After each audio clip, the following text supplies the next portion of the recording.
Good morning. Today is Thursday, August 24th, 2023. We mentioned this mitzvah yesterday. Ki yikare kan tzipor lefanecha. If you're walking along the way and you see a nest and there is a bird, a kosher bird, that is sitting on or hovering on the eggs or the chicks, the mother bird is hovering or sitting, it's in proximity to the chicks. You can't take the eggs or the chicks while the mother is there. Rather, you have to send the mother bird away first. Don't take the baby birds while the mother is present. So this mitzvah expresses the prohibition of tsar balei chayim, of causing pain and suffering to animals, which the Torah prohibits us from doing in many, many different mitzvos and scenarios. Don't cause the mother the anguish of seeing her young taken from her. And we learn from this mitzvah that the Torah values compassion for individual animals and their feelings. And although in former times this was the subject of debate, but today we accept that animals have minds and emotions that allow them to suffer and to give them agency.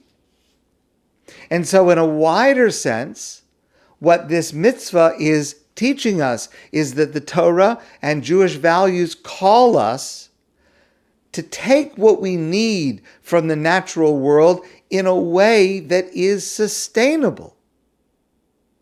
Not to eradicate a complete family of mother and children that therefore will never be able to reproduce.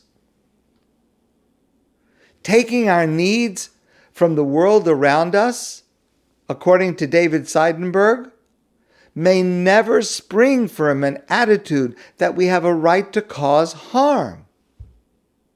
The Ramban, classical medieval commentator, points out that this mitzvah of sending away the mother teaches us that we have to be a better person, a person who is not causing pain, even to an animal. But there's another layer of meaning which sees this mitzvah as a Kabbalistic, mystical allegory. And in this allegory, the mother bird is God, and the young bird, the chicks, the eggs, is the Jewish people. And so the Torah is describing that the mother bird, v'ha'em rovetzes al ha'afrochim, the mother bird is sitting on or hovering just above the children, the babies. When our mother is close, when God is close to us, we are protected. Lo sikach ha'em al habanim. No one can harm us because our mother bird is there, because God is there. But if, God forbid, shalach tishaleach, the mother bird is absent, the mother bird is away, if somehow we become distanced from God, then we are vulnerable.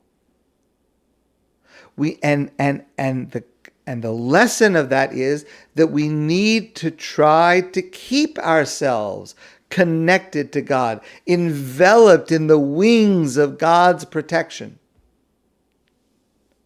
And notice in this allegory, when something, God forbid, happens to the chicks, the eggs, happens to us, the Jewish people, God feels anguish. Don't cause pain or suffering to the mother bird to see that its young are being taken from her. God himself feels anguish and pain when something bad happens to God's children. But there's a technical detail in the Talmud that takes a poignant meaning in light of this allegorical approach. Amar Rabbi Yehuda Amar Rav. Rabbi Yehuda, in the name of Rav, asked the following question. Haisi yosheves bein shnei rov dei ha'ilan.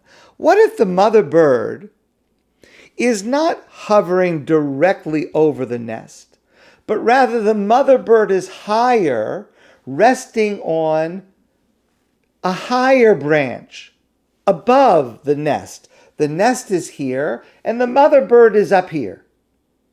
So the mother bird now is not in direct proximity. It's not hovering or sitting on the nest. It's removed. It's a distance away. So the Talmud says, Ro'im, we look to see, Kol she'im tishamet nofeles alehem, if the mother bird is in line with the nest, such that if the mother bird were to be lowered, it would rest on the nest. Not like if the mother bird's over here, way over there, somewhere else. Completely disconnected. But if the mother bird is in line with the chicks, so that if the mother bird were to descend, it would be resting over the eggs and the chicks, says the Talmud, chayiv l'shaleach, the chicks are still protected until the mother bird is sent away.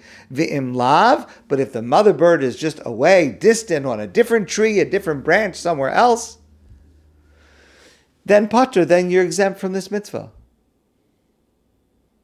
In other words, if the mother bird is above, but in a certain relation to the nest, it is still considered that the mother is present and her young are protected. Now that's a technical detail in exactly what the scenario must look like in order for this practical mitzvah to be observed. But to continue the allegory, God can appear to be distant. From the point of view of the young, the mother is absent. They can't see her high above them, even though she is directly above them. They don't see her. But the truth is, the mother is there, just above them. God is there, even if we don't see, unseen, but present and protecting. Many of us live through days when we look around and we ask ourselves, where is God? When, God forbid, missiles fall on our brothers and sisters in Israel,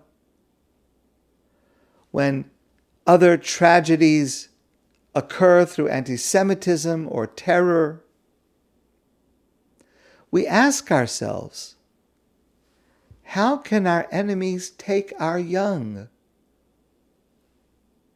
In the lives of each of us, we go through times when we ask ourselves, where is God?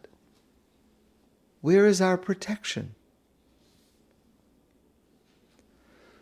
Haise yosheves bein shnei rovdei ha'ilan.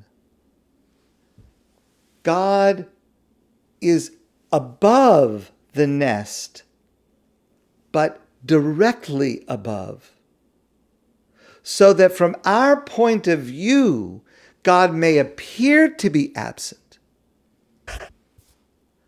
But as long as there is a line of connection, roim kol she'im tishamet, we look to see if the mother bird were to be lowered, it would be in direct proximity. If there's a line of connection, even if that line is invisible, God is present nonetheless. That's what the Talmud is teaching us. That protection, inscrutable, unseen, incomprehensible to us, is present nonetheless.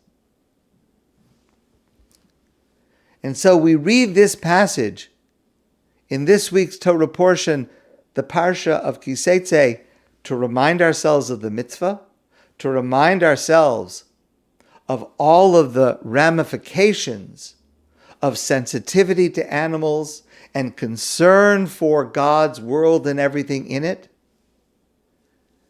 And we also read this passage, this Shabbos, as a prayer, that God should feel the pain of the suffering of the Jewish people and the suffering inside the heart of each one of us, and come down closer to hover, to protect in a manifest manner over us, God's young.